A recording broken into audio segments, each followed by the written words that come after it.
The term nonconformist, or nonconformist, referred generally to any Protestant Christian who did not conform to the governance and usages of the established Church of England. Broad use of the term was precipitated after the restoration of the British monarchy in 1660, when the Act of Uniformity 1662 re-established the opponents of reform within the Church of England. By the late 19th century, the term specifically included the Reformed Christians, plus the Baptists and Methodists, the English Dissenters such as the Puritans and the Pilgrims, who violated the Act of Uniformity 1559, typically by practising radical, sometimes separatist, dissent, were retrospectively labeled as nonconformists. By law and social custom, nonconformists were restricted from many spheres of public life, not least from access to public office, civil service careers, or degrees at university, and were referred to as suffering from civil disabilities. Origins. The Act of Uniformity of 1662 required churchmen to use all rites and ceremonies as prescribed in the Book of Common Prayer. It also required episcopal ordination of all ministers of the Church of England, a pronouncement most odious to the Puritans, the faction of the Church which had come to dominance during the English Civil War and the interregnum. Consequently, nearly 2,000 clergymen were ejected for the established Church for refusing to comply with the provisions of the Act, an event referred to as the Great Ejection. The Great Ejection created an abiding public consciousness of nonconformity. Thereafter, a nonconformist was any English subject belonging to a non-Anglican church or a non-Christian religion. More broadly, any person who advocated religious liberty was typically called out as nonconformist. The strict religious tests embodied in of the laws of the Clarendon Code and other penal laws excluded a substantial section of English society from public affairs and benefits, including certification of university degrees for well more than a century and a half. Culturally, in England and Wales, discrimination against nonconformists endured even longer. Presbyterians, Congregationalists, Baptists, Calvinists, other Reformed groups and less organized sects were identified as nonconformists at the time of the 1662 Act of Uniformity. Following the Act, other groups, including Methodists, Unitarians, Quakers, Plymouth Brethren, English Moravians, and the Salvation Army were officially labeled as nonconformists as they became established. The term dissenter later came into particular use after the Act of Toleration, which exempted those nonconformists who had taken oaths of allegiance from being penalized for certain acts, such as for non-attendance to Church of England services. A religious census in 1851 revealed that total attendance of nonconformists to their own services was very close to that of Anglicans. In the larger manufacturing areas, nonconformists clearly outnumbered members of the Church of England. In Wales in 1850, nonconformist chapel attendance significantly outnumbered Anglican church attendance. Politics. Since 1660, nonconformist Protestants have played a major role in English politics. Relatively few MPs were dissenters. However, the dissenters were a major voting bloc in many areas, such as East Midlands. They were very well organised and highly motivated and largely won over the Whigs and Liberals to the cause. Down to the 1830s, dissenters demanded removal of political and civil disabilities that applied to them. The Anglican establishment strongly resisted until 1828.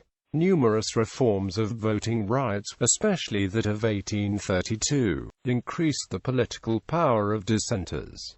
They demanded an end to compulsory church rates, in which local taxes went only to Anglican churches. They finally achieved the end of religious tests for university degrees in 1905.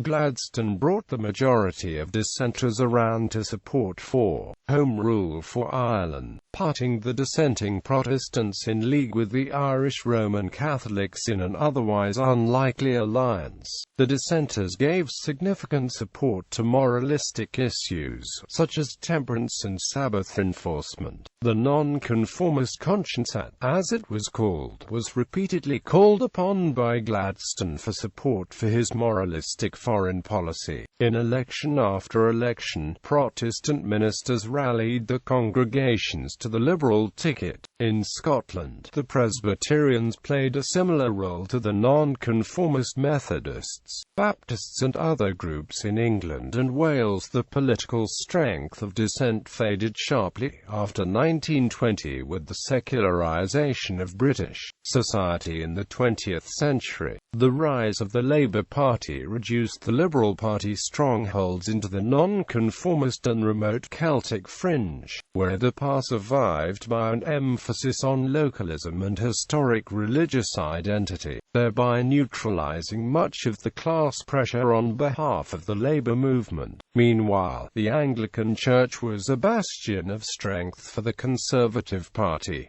On the Irish issue, the Anglicans strongly supported unionism. Increasingly after 1850, the Roman Catholic element in England and Scotland consisted of recent immigrants from Ireland. They voted largely for the Irish Parliamentary Party, until its collapse in 1918. The different nonconformists campaigned together against the Test and Corporation Acts that had been passed by Parliament in the 17th century.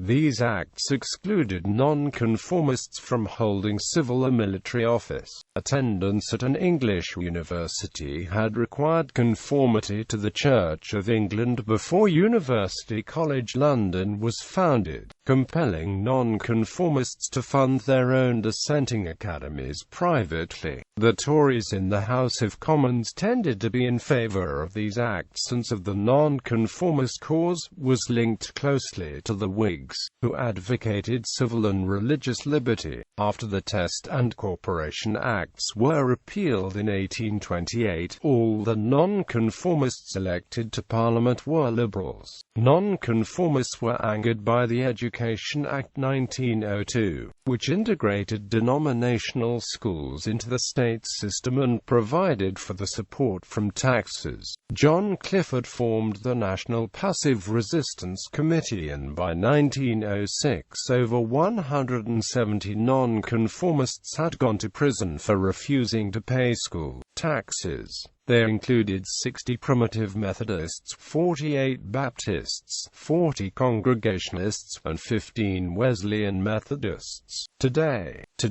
Protestant churches independent of the Anglican Church of England of the Presbyterian Church of Scotland are often called free churches, meaning they are free from state control.